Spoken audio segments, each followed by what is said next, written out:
اچھا اب اس رات کو مانگے کیا؟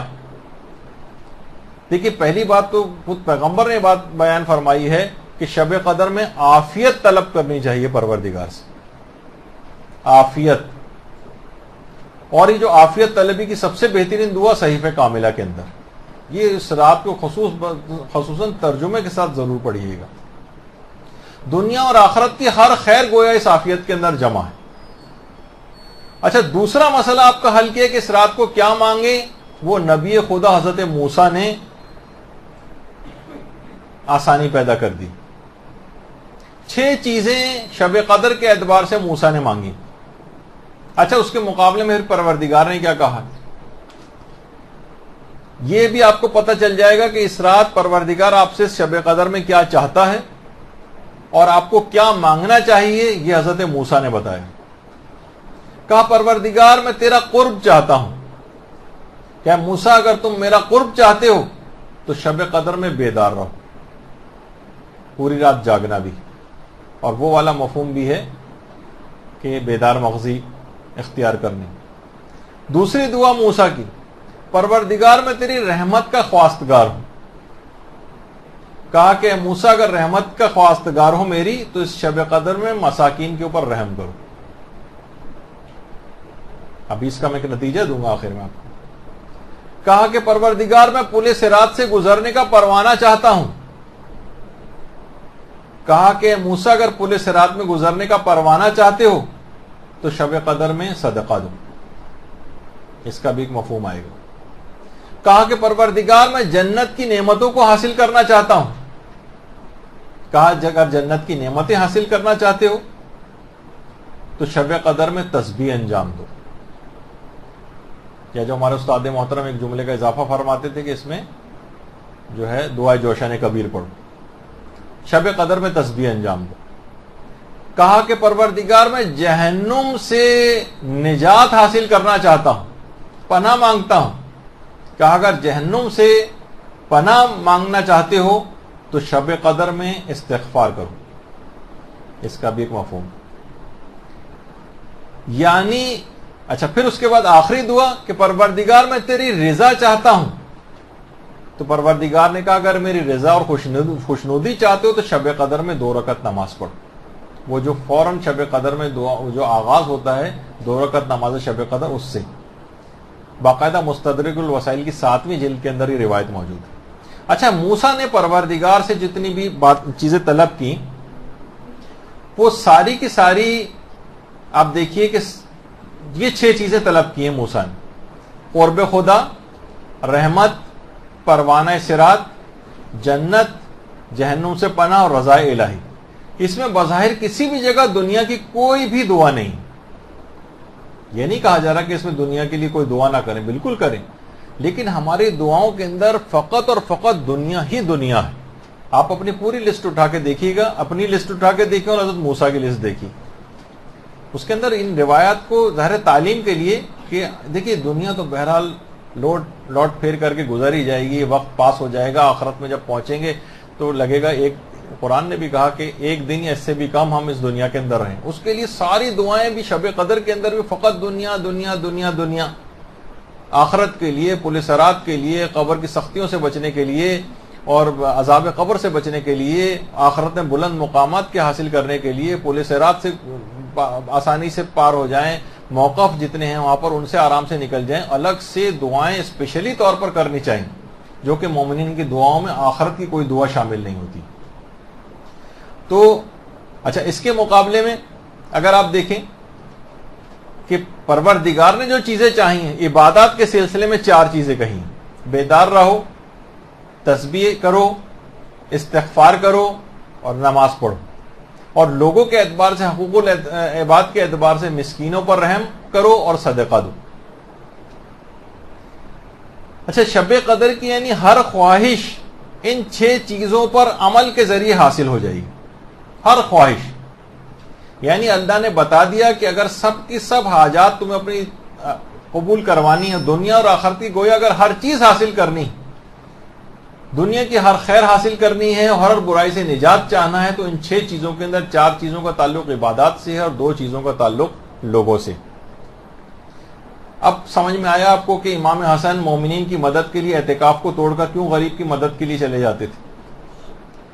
اچھا گناہوں کے ساتھ بھی دیکھیے اگر گناہ انسان انجام دیتا رہے، جیسے ابھی کہا کہ شب قدر میں سعادتوں کا حصول ممکن نہیں، اس لیے اس میں استغفار کرنے کا حکم ہے.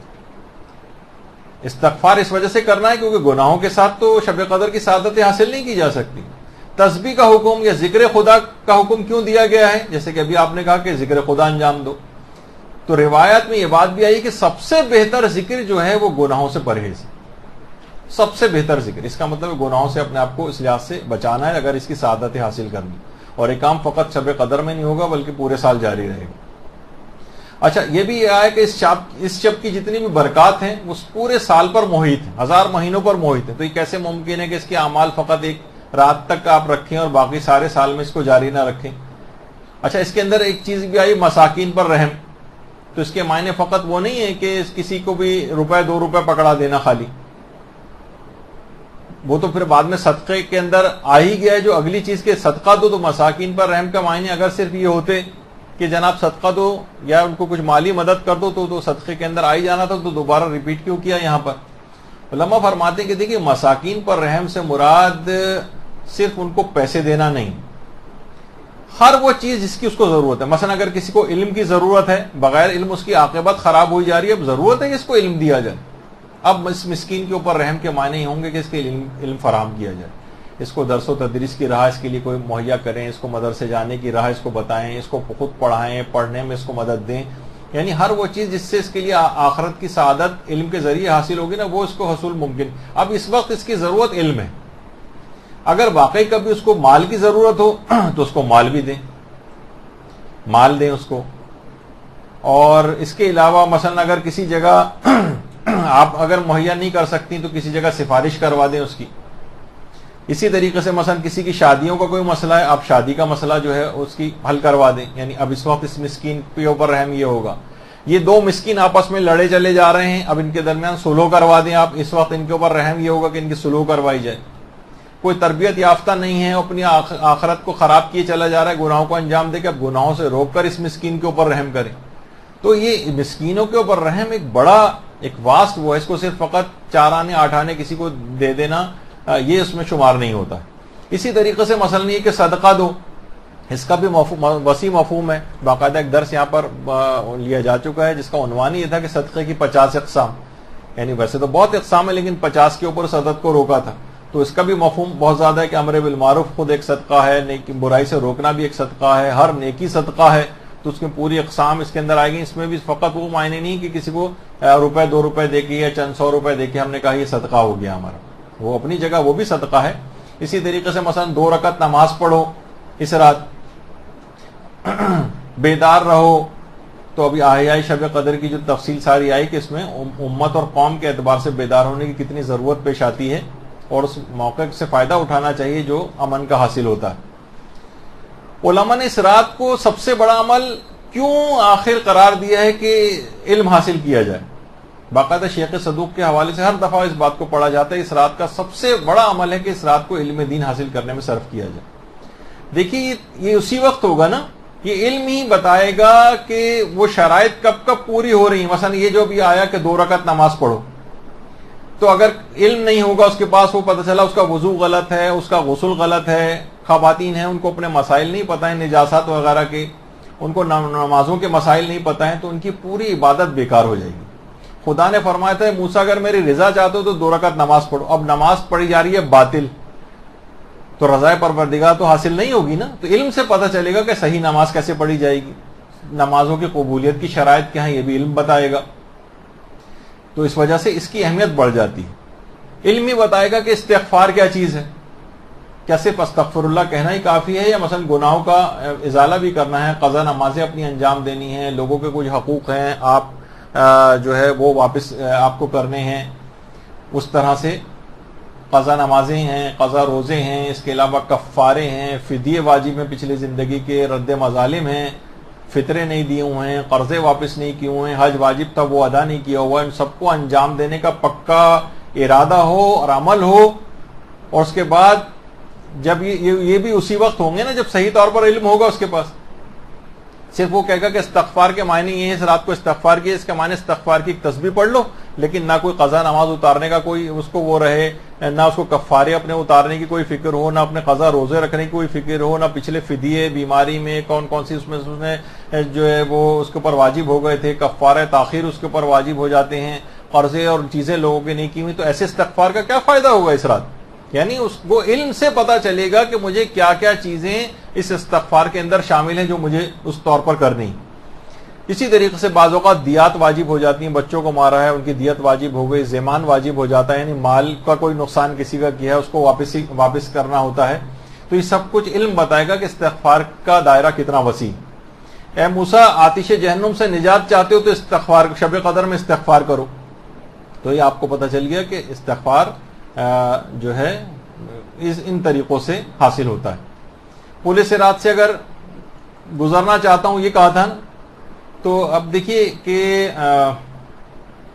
ان تمام چیزوں کے اندر یہ کہ پل صراط سے گزرنا چاہتے ہو تو صدقہ دو، تو صدقے کا بھی ہے کہ کس جگہ پہ صدقہ مثلا کے ڈبے میں ڈالنے کا نام ہے صدقہ، یا مستحق کے ہاتھ تک پہنچانے کا نام ہے، مستحق نہیں مل رہا تو کیا کریں، یہ سب علم سے پتہ چلے گا۔ یعنی تمام جتنی بھی شرائط بیان کی ہیں پروردگار نے کہ 6 چیزیں، اور پھر علماء نے کہا کہ ان سب سے زیادہ ثواب کی اہمیت کے حامل یہ چیز ہے کہ شب قدر میں علم دین حاصل کیا جائے، کیونکہ اگر آپ نے علم دین حاصل نہیں کیا تو ان 6 چیزوں کے بھی عمل نہیں کر سکتے، آپ صرف اٹک کے رہ جائیں گے کہ اس کے اچھا صرف یہ کہ تسبیح پڑھ لی جائے، صدقہ چونی دے دی جائے کسی کو، رات بھر ٹی وی وغیرہ دیکھ کے ٹائم پاس کر لیے، تو آپ کو یہ سب چیزیں اس طرح سے حاصل نہیں ہوں گی۔